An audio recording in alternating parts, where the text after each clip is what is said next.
6 de la tarde con 8 minutos, continuamos en Noticias 24, aquí en Canal 24 Horas. Avanza en el Congreso el proyecto de ley llamado A Igual Pega, Igual Paga, y que busca terminar con la brecha salarial entre hombres y mujeres. Para hablar del tema y otros temas de la contingencia, nos acompaña la diputada del Partido Comunista, Carol Cariola. Diputada, bienvenida a Canal 24 Horas, ¿cómo le va? Hola Andrés, ¿cómo estás? Mucho gusto de saludarte. Diputada, Bien, debo aquí, reconocerle... porque estamos... Sí, justamente en ese tema debo reconocerle, yo creo que rara vez uno puede ver la pantalla azul completa en la sala de la Cámara de Diputados, completa, salvo una abstención y algunas ausencias. Claramente aquí hay un apoyo transversal, ¿no? No la escucho, si puede desmutear. Ahí sí. Ahí está, vamos de Creo que nuevo. sí, ahora sí. Andrés, disculpa, decía que solo hubo una Sí, por abstención eso decía, del una abstención presidente de la y UDI. alguna ausencia. Sí, sí, pero básicamente, tú lo has dicho, esto es un proyecto que tiene mucho apoyo, muy transversal. Lo hemos venido trabajando ya hace varios años. Este es un proyecto que yo presenté el año 2016, que se complementó además con otras mociones parlamentarias que fueron presentadas ahora en los últimos 2 años. Pero que básicamente viene a resolver algo que es como de perogrullo, ¿no? Parece tan lógico. Que la igualdad salarial entre hombres y mujeres sea una realidad. De hecho, hace algunos años atrás se estableció el principio de igualdad remuneracional en nuestro Código del Trabajo. Sin embargo, lo que ha ocurrido hasta ahora es que eso no se cumple, y las consecuencias son que hemos tenido durante muchos años diferencias que van entre el 28% Sí. y el 32% de brecha entre el salario de un hombre y una mujer.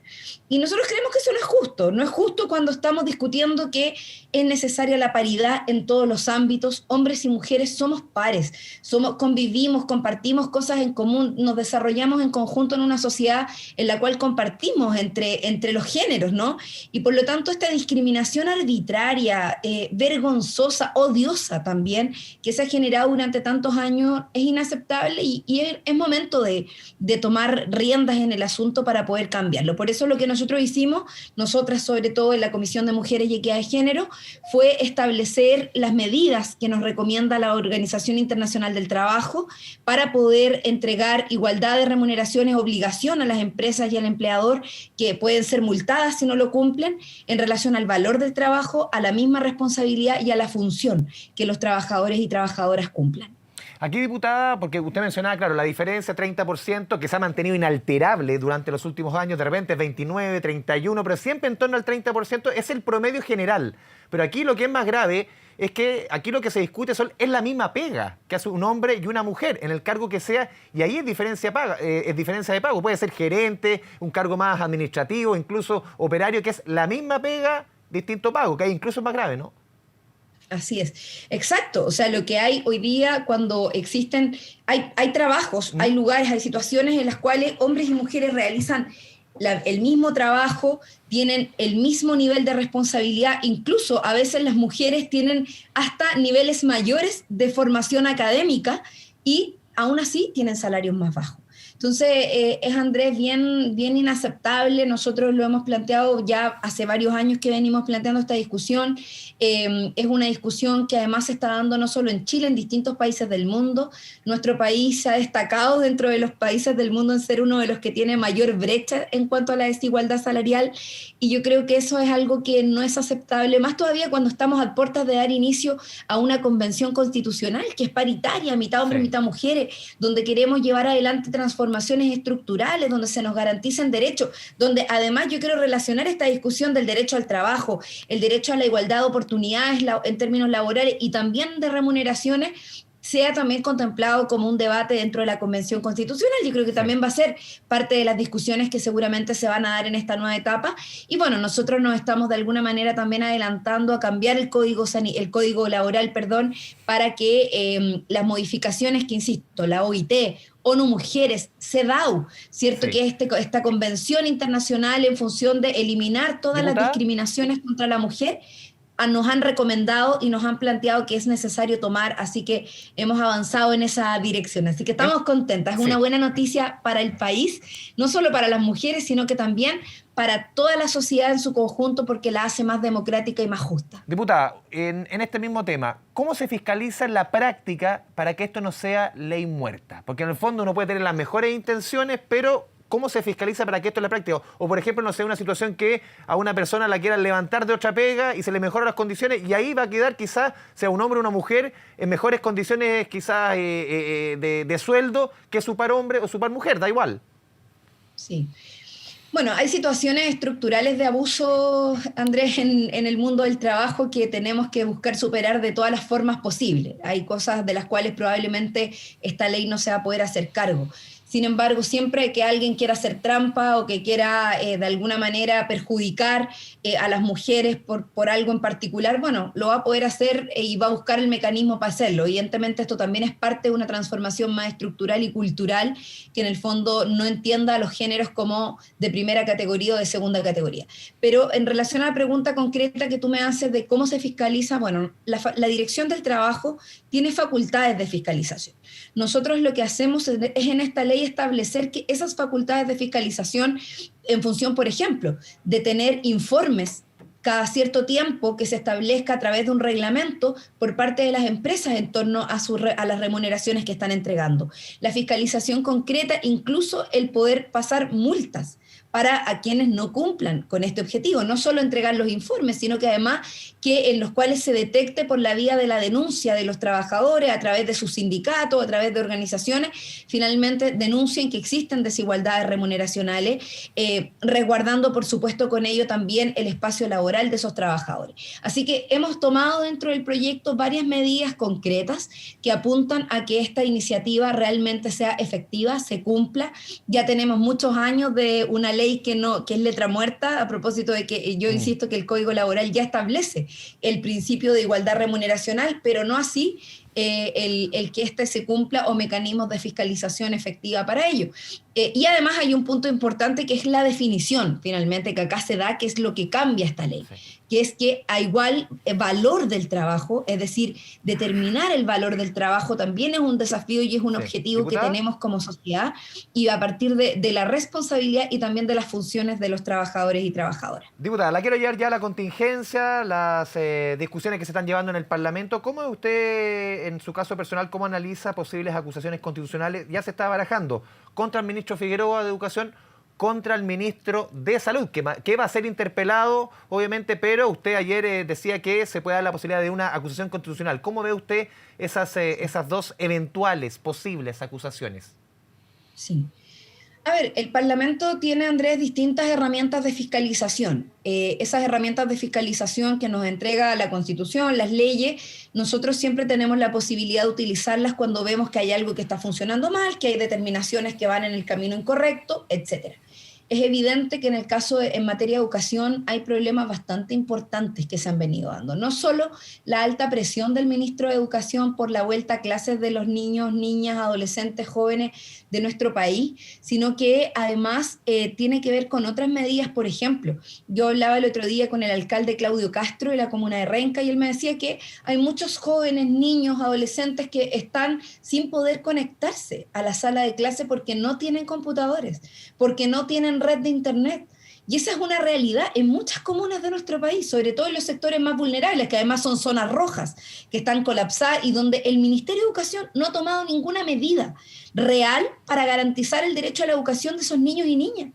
¿Cuántos son los niños que hoy día no tienen un computador en su casa y que tienen que convivir con la realidad precaria de conectarse desde un celular, si es que los padres o madres tienen acceso a poder pagar una cuenta de internet o una cuenta de celular? Entonces, esta es una situación que le hemos venido planteando al Ministerio de Educación hace mucho tiempo y entiendo que hay varios otros elementos. Yo no soy parte de la Comisión de Educación, pero hay varios otros elementos también que están dentro de la discusión a propósito del rol que ha tenido el ministro Figueroa, que ha sido bastante pasivo para enfrentar esta etapa de la educación donde los profesores y profesoras han puesto las principales herramientas de su disposición para hacer posible la educación de los niños y niñas durante todo este proceso de pandemia. Pero claro, uno puede entender las razones, sobre todo quienes tienen hijos chicos, las dificultades que han tenido, pero ¿es una razón para que salga de su cargo el ministro de Educación?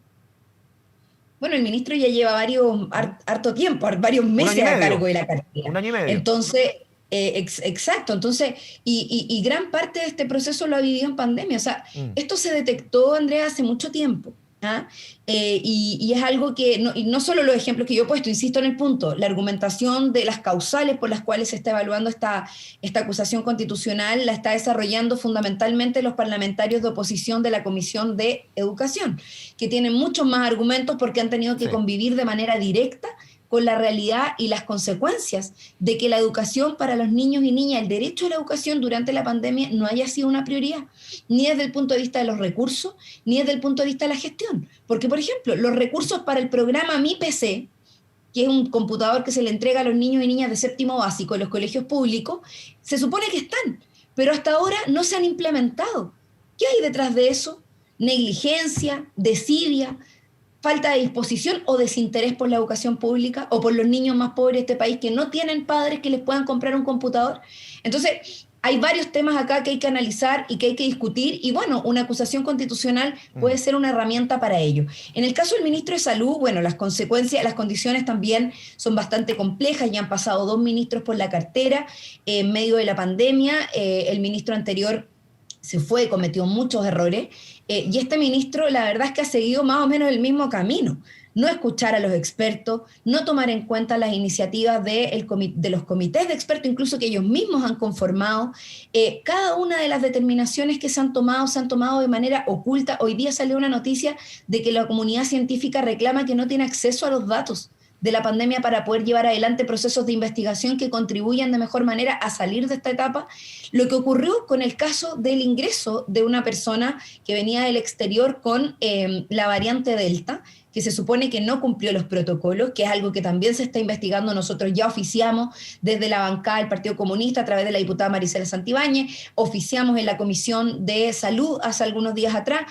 Entonces, por eso nosotros optamos por la interpelación. Y ya fue ingresada el día de hoy. La interpelación también es una herramienta que nos va a permitir cara a cara preguntarle al ministro concretamente algunas de las cosas que hoy día han quedado en absoluto vacío, interrogante, y que de alguna manera tienen como consecuencia, Andrés, el hecho de que hoy día tengamos una situación de incertidumbre en torno a lo que va a ocurrir en los meses que vienen con una nueva variante, sin que se estén tomando medidas para cambiar la estrategia que se suponía se iban a presentar en estos días y no se han presentado.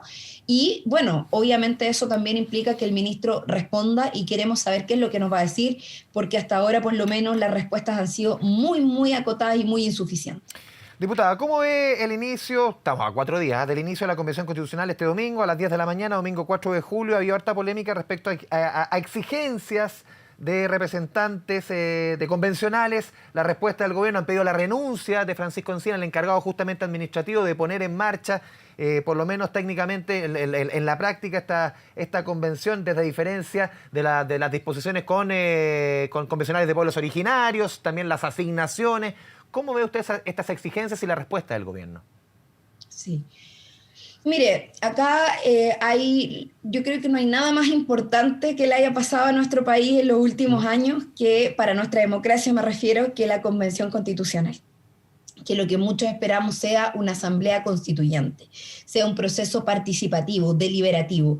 Y yo creo que hoy día los principales responsables de llevar adelante ese proceso claramente son los convencionales constituyentes, pero también contando con todas las herramientas. Este gobierno tiene una responsabilidad, que es garantizar que la convención pueda desarrollarse con todas las herramientas, sin trabas y evidentemente integrando culturalmente a quienes decidimos hacer parte también de este proceso, que son los pueblos indígenas. Los escaños reservados han planteado, por ejemplo, la adaptación o la traducción a sus lenguas de origen, a las lenguas.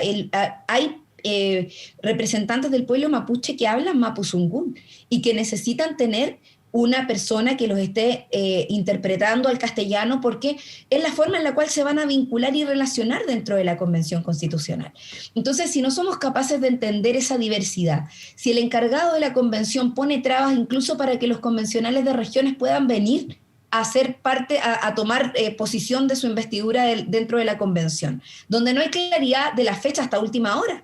las últimas semanas había mucha confusión en torno a cómo iba a funcionar, cómo iban a ser los recursos, cómo iban a venir, o sea, cuestiones que parecen domésticas, pero que tienen que ver con el funcionamiento correcto. Entonces, en eso creo que hay muchos elementos que se han puesto sobre la mesa, hay algunas propuestas en torno a la relación también que se va a establecer con Carabineros respecto del entorno de la Convención Constitucional cuando se instale, y creo que acá la principal voz para esto es la de los convencionales, que hoy día ya están tomando posición de sus cargos y que claramente tienen la autonomía, tienen el respaldo ciudadano y la legitimidad democrática para poder determinar cómo van a funcionar. No puede ser un funcionario de gobierno el que le ponga límites a la participación y al funcionamiento de la Convención Constitucional, que insisto, creo que es de los hitos más relevantes que hemos tenido en los últimos 40 años de nuestro país. Diputada Carola, le agradecemos este espacio con Canal 24 Horas. Muy buenas tardes.